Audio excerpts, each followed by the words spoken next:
जय श्री हरि विष्णु। आप सभी को स्वागत है हमारे अंतर्वेद चैनल में। और मैं आप सभी से माफी चाहता हूँ कि मैं इतने दिनों से इस महान अपराध को कंटिन्यू नहीं कर पाया, क्योंकि हमारे फैमिली में हमारे दादाजी एक्सपायर हो गए थे। तो उस वजह से इस महान अपराध को मुझे रोक कर और घर पर जाना पड़ा। और चलिए आइए, तो आज हम फिर से वहीं से स्टार्ट करते हैं जहाँ से हमने इसको थोड़े दिनों के लिए रोक दिया था। वो अध्याय नंबर है 70, मतलब 70। ठीक है, तो चलिए आइए, ज्यादा समय न लेते हुए हम अपने इस महान गुरुद्वार के अध्याय नंबर 70 को आज जानेंगे। इसमें हमारे लिए क्या बताया गया है। और जैसे कि हम हर वीडियो में इसको पढ़ने से पहले इसमें दी हुई जो स्तुति है भगवान विष्णु जी की, उसको हम पढ़ते हैं। तो जय श्री हरि विष्णु भगवान का नाम लेकर हम इस स्तुति को आरंभ करते हैं। और आप भी हमारे साथ करिए ताकि आपको इस महान गुरुद्वार पढ़ने पर और भी सुनने में और भी आनंद आए। तुमेव माता च पिता तुमेव बंधु च सखा तुमेव विद्या द्रवम तुमेव सर्वम देव देव। जय श्री हरि विष्णु। तो चलिए आइए हम अपने अध्याय नंबर 70 की ओर बढ़ते हैं और उस अध्याय नंबर का नाम जानते हैं कि उसमें क्या नाम है।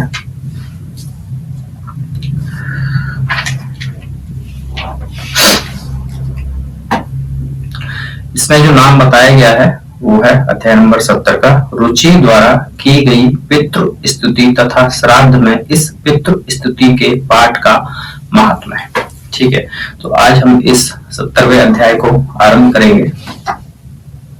ठीक है, और इसमें जानेंगे कि पितृ स्तुति कैसे करते हैं और श्राद्ध में पितृ स्तुति के पाठ का महात्म्य क्या है।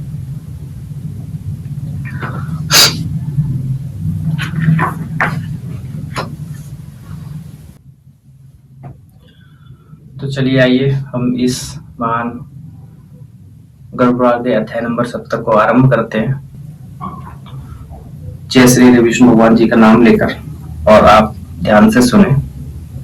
पितृजनों के द्वारा उस प्रकार के वाक्य को सुनकर वे ब्रह्म ऋषि रुचि मन ही मन अत्यधिक व्याकुल हो उठे और कन्या प्राप्त करने की इच्छा से पृथ्वी लोक में विचरने लगे, किंतु उन्हें कोई कन्या प्राप्त न हो सकी।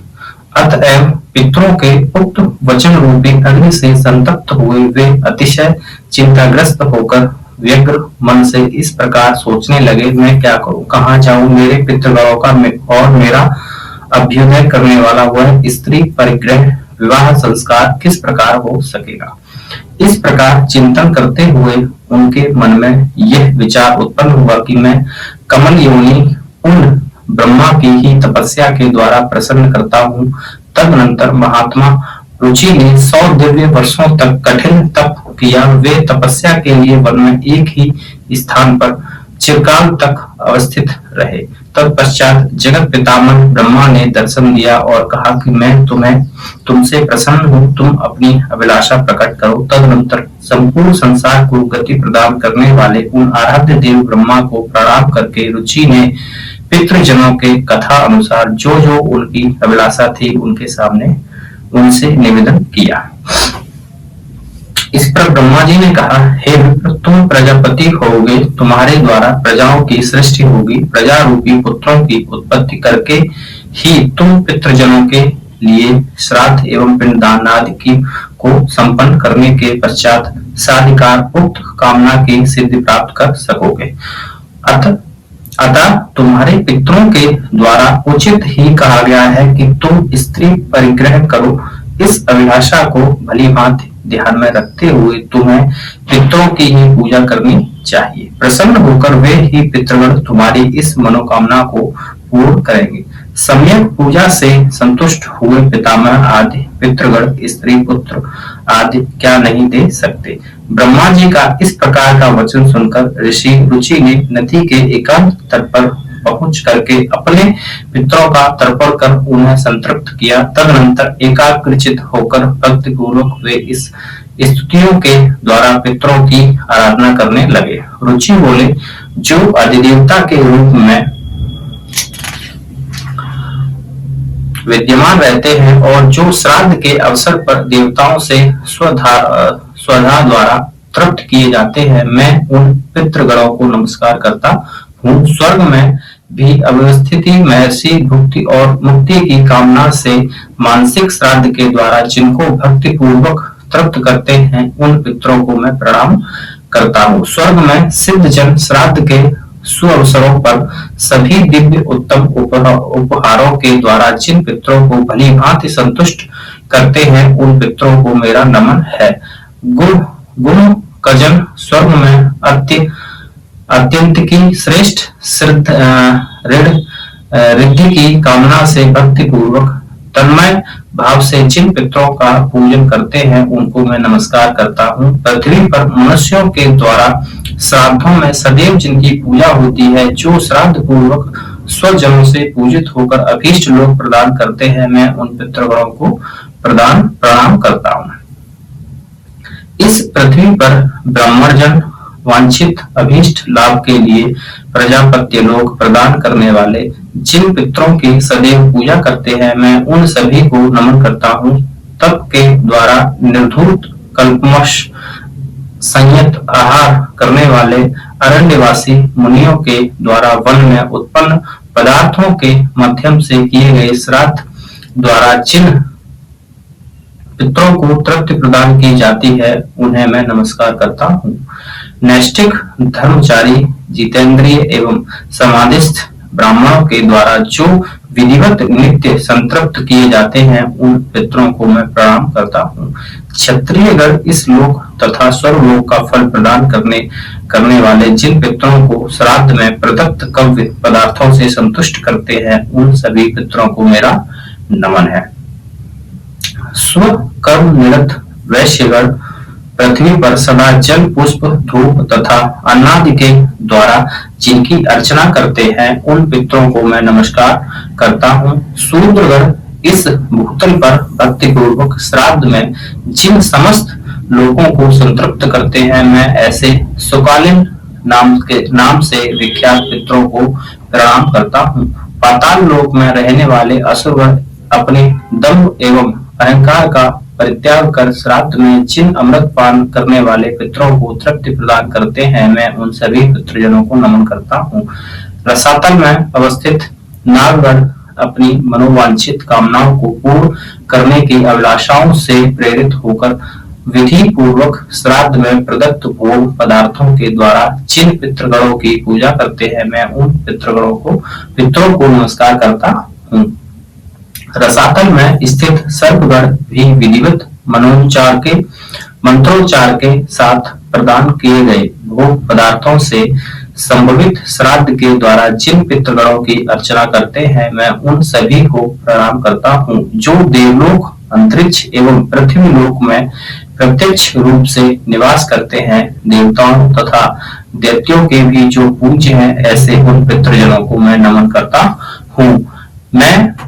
माफ कीजिए, वे मेरे द्वारा निवेदित वस्तुओं को प्राप्त करें, जो परमार्थ अर्थात दूसरे का हित करने के लिए पितृ योनि में रहकर भी अमूर्त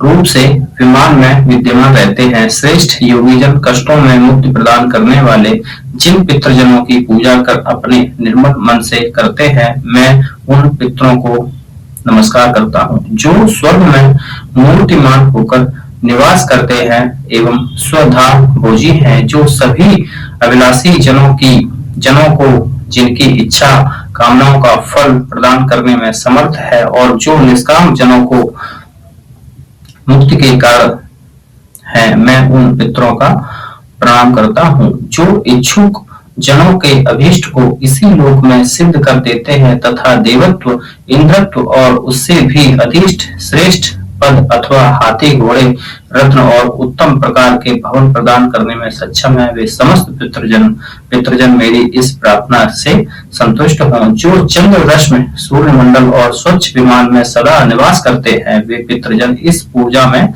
हमारे द्वारा प्रदत्त अन्न, जल, गंधादि के द्वारा संतुष्ट हों और शक्तिवान बने। अग्नि में प्रदान की गई भविष्य की आहुति से जिन्हें संतुष्टि प्राप्त होती है और ब्राह्मण के शरीर में प्रविष्ट होकर श्राद्ध भोजन करते हैं, जो पिंडदान देने से प्रसन्न होते हैं, वे सभी पितृगण हमारी इस पूजा में प्रदान किए गए अन्न जल से संतुष्ट हों। जो काले काले सुंदर तिलों द्वारा संपन्न होते हैं, जो महर्षि जनों के द्वारा श्राद्ध में उस काल में प्राप्त शाक पात से आनंदित हो उठते हैं, वे पितृजन प्रसन्न हो। मेरे उन पूज्य पितरों के जो अतिशय प्रिय समस्त कव्य पदार्थ हैं, उन्हें उन सभी पदार्थों की प्राप्ति इस पूजा में मेरे द्वारा प्रदान किए गए पुष्प, गंध, जल तथा पकवान भोजन पदार्थों में ही हो जाए।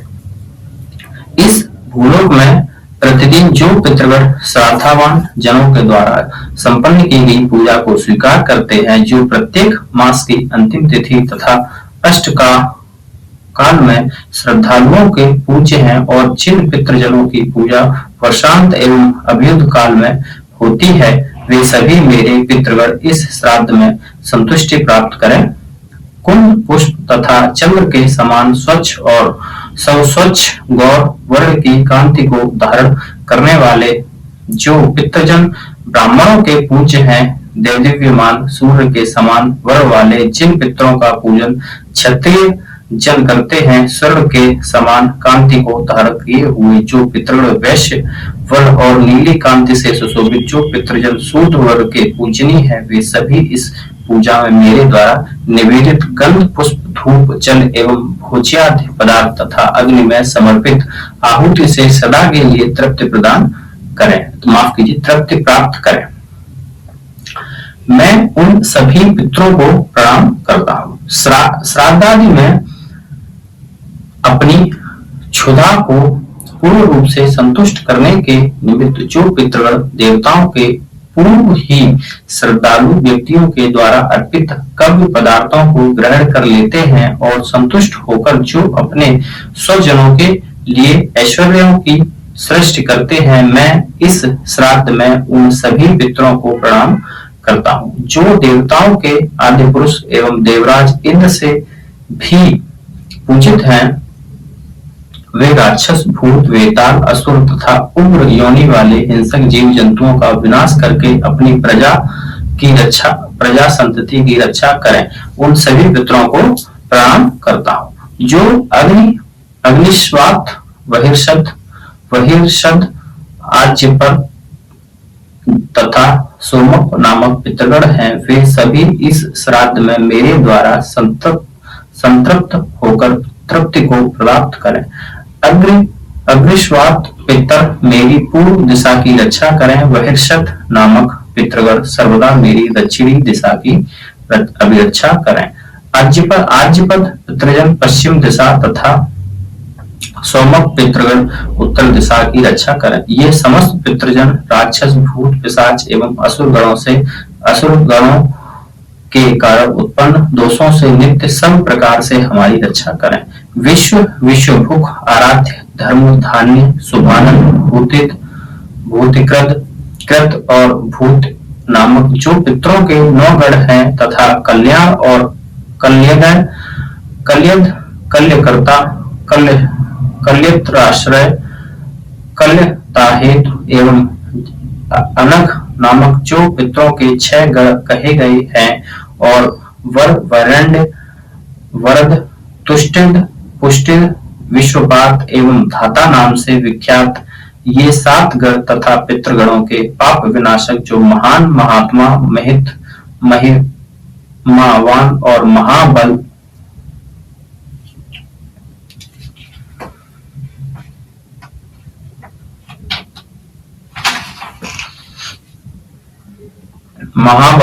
नाम से प्रसिद्ध ये 5 गण हैं। उन गणों के साथ सुखद, धनद, धर्मद और भूतित नामक पितरों का एक अन्य गण चतुष्टय कहा गया है। इस प्रकार कुल मिलाकर उन पितरों के 31 गण हो जाते हैं, जिनसे यह संपूर्ण जगत पर व्याप्त है। ये सभी पितृजन इस श्राद्ध में मेरे द्वारा प्रदत्त काव्यादि से संतुष्ट हों। इस प्रकार उस रुचि की स्तुति से पितर अत्यंत प्रसन्न हो गए। उसी समय सहसा एक दिव्य तेजोराशि उत्पन्न हुई, जो आकाश मंडल को अपने तेज से चतुर्दिक परिव्याप्त कर रही थी। संपूर्ण विश्व को अपने तेज से भलीभांति आच्छादित करने वाली उस तेजोराशि को देखकर रुचि पृथ्वी पर घुटने टेककर पुनः इस स्तुति का गान करने लगे। रुचि बोले, जो सर्व पूज्य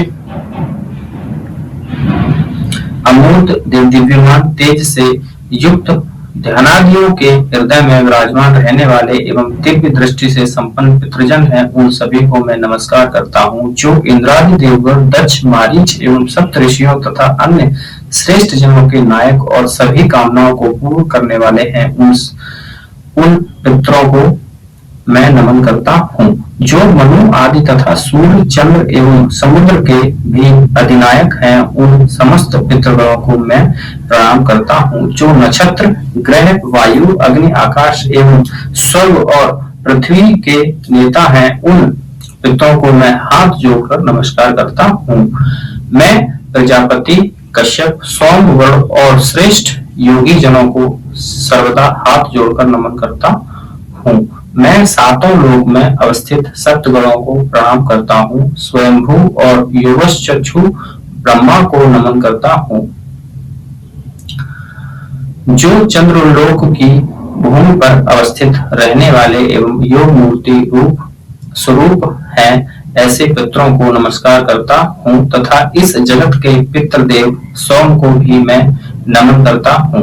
अग्नि ही जिनका रूप है, ऐसे पितरों को मैं प्रणाम करता हूँ। उसी प्रकार जिनसे यह संपूर्ण विश्व अग्नि सौम्य है, ऐसे पितरों को भी नमस्कार करता हूँ, जो तेज में विद्यमान रहते हैं, जो चंद्र, सूर्य और अग्नि की प्रमूर्ति हैं, जो जगत स्वरूप एवं ब्रह्म स्वरूप हैं। ऐसे उन योग परायण समस्त पितरों को संयत चित्त से अवस्थित होकर मैं बार बार नमस्कार करता हूँ। वे सभी स्वधा पूजी पितृजन प्रसन्न हों। मार्कंडेय जी ने कहा, हे मुनिश्रेष्ठ, क्रौंचुकी रुचि के द्वारा इस प्रकार स्तुति किए गए तेज स्वरूप वे सभी पितृगण दसों दिशाओं की प्रतिभासित करते हुए प्रत्यक्ष प्रकट हो गए। रुचि ने जिन पुष्प, गंध और अनुलेप पदार्थ का उन्हें निवेदन किया था, उन्हीं से विभूषित उन पितरों को उन्होंने अपने समक्ष उपस्थित देखा। रुचि ने पुनः भक्ति पूर्वक हाथ जोड़कर प्रणाम निवेदन किया और पृथक पृथक रूप से आप सभी को नमन है ऐसा आदर पूर्वक कहा। प्रसन्न होकर उन पितृजनों ने उन मुनिश्रेष्ठ रुचि से वह वर मांगो ऐसा कहा। नतमस्तक रुचि ने उन पितरों से कहा, रुचि ने कहा, हे पितृदेव, ब्रह्मा ने प्रजाओं की सृष्टि करने के लिए मुझे आदेश दिया है, अतः मैं आपसे संतानोत्पादन में समर्थ, श्रेष्ठ एवं दिव्य पत्नी की कामना करता हूँ।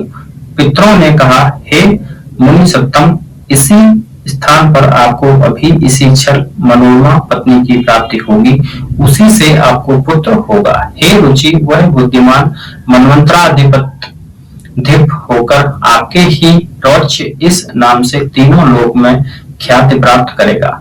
उसके भी अतिशय बलवान, महापराक्रमशाली, महात्मा और पृथ्वी का पालन करने वाले बहुत से पुत्र होंगे। आप भी प्रजापति और 4 प्रकार की प्रजाओं की सृष्टि करके अधिकार समाप्त होने पर धर्म के तत्व ज्ञान को प्राप्त कर सिद्धि प्राप्त करेंगे। जो मनुष्य भक्ति पूर्वक इस स्तुति से हम सभी को संतुष्ट करेगा, उसे प्रसन्न होकर हम लोग उसे उत्तम भोग, आत्म विषयक उत्तम ध्यान, आयु, आरोग्य तथा पुत्र पौत्रादि प्रदान करेंगे। अतः कामनाओं की परिपूर्ति चाहने वाले श्रद्धालुओं को निरंतर इस मंत्र स्त्रोत से पितरों की स्तुति करनी चाहिए। जो मनुष्य श्राद्ध में भोजन कर रहे श्रेष्ठ ब्राह्मणों के समक्ष भक्ति पूर्वक अत्यंत प्रिय इस स्तोत्र का पाठ करेगा तो उस स्तवन को सुनने के प्रेम से हम सबकी भी वहां उपस्थिति रहेगी। हम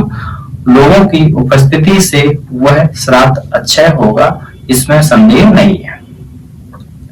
जिस श्राद्ध में इस स्तोत्र का पाठ किया जाता है उस श्राद्ध में हमारी तृप्ति 12 वर्ष तक के लिए हो जाती है। हेमंत ऋतु में इस स्तोत्र का पाठ 12 वर्ष पर्यंत हमें संतृप्ति प्रदान करता है। शिशिर ऋतु में इस शुभ स्तोत्र का पाठ करने से 24 वर्षों तक हमारी तृप्ति रहती है। वसंत एवं ग्रीष्म ऋतु में संपन्न होने वाले श्राद्ध कर्म के अवसर पर इस स्तोत्र का पाठ हम लोगों के लिए 16 वर्षों तक तृप्ति प्रदान करने का साधन होता है। हे रुचि, वर्षा काल के दिनों में इस स्तोत्र पाठ के साथ किया गया श्राद्ध हम सभी के लिए अच्छे तृप्ति प्रदान करने वाला होता है। शरत काल में संपादित श्राद्ध के अवसर पर पठित यह स्तोत्र हम लोगों को 15 वर्षीय तृप्ति प्रदान करता है। जिस घर में लिखकर यह संपूर्ण स्तोत्र सदैव रखा जाता है वहां श्राद्ध करने पर हमारी उपस्थिति विद्यमान रहती है, अर्थात उस श्राद्ध में हम लोग उपस्थित रहते हैं। हे महाभाग, इसलिए श्राद्ध में भोजन करते हुए ब्राह्मणों के सामने हम लोगों को तृप्ति प्रदान करने वाले इस स्तोत्र को सुनना चाहिए। तो ये आज का जो हमारा अध्याय नंबर था, ये था हमारा अध्याय नंबर 70 जो समाप्त हो गया है। और कैसे प्रजापति रुचि ने अपने पितृजनों को प्रसन्न करके उनसे वर मांगा और उन्होंने वरदान में पत्नी को मांगा और उनसे फिर उनकी आगे की कहानी शुरू हुई। और अब हमारा जो अध्याय है वो है हमारा अध्याय नंबर 71, मतलब 71 नंबर, जो कि हम अगली वीडियो में पढ़ेंगे। ओके, और आपने इस अध्याय में समझा होगा कि कैसे हमें पितृजनों की स्तुति करनी चाहिए और क्या क्या चीजें उन पर चढ़ानी चाहिए, क्या क्या नाम लेके उनको सारी चीजें अर्पित करनी चाहिए ताकि वो प्रसन्न हो और आपको मनोवांछित फल मिल सके, और वो देते हैं ऐसा इस महान गुरुपुराण में बताया गया है। और कौन सी स्तुति करनी चाहिए, ठीक है। तो आइए हम अब इस महान गुरुपुराण को 70 नंबर अध्याय को आज यहीं पर विराम देते हैं और हमारा जो अगला है वो 71 नंबर है, ठीक है, उसको हम अगली वीडियो में पढ़ेंगे। तो जय श्री हरि विष्णु भगवान जी का नाम लेकर अब हम इस अध्याय को और इस वीडियो को दोनों को यहीं पर समाप्त करते हैं। जुड़े रहे हमारे चैनल में। और हाँ, थोड़ा डिले हो गया, हमारे दादाजी एक्सपायर हो गए थे तो उस वजह से मैं छुट्टी लेके अपने घर गया था और मुझे काफी टाइम लग गया लौटने में। अराउंड 20-22 दिन हो गए, आपको वीडियो नहीं मिल पाई, उसके लिए मैं बहुत बहुत क्षमा प्रार्थी हूँ आप सबसे। तो एक बार फिर से हम इसको आरंभ करेंगे और जहां छोड़ा था वहीं से स्टार्ट करेंगे, ठीक है। तो भरोसा बनाए रखें और बने रहे हमारे चैनल के साथ। बहुत बहुत धन्यवाद आप सभी का। जय श्री हरि विष्णु।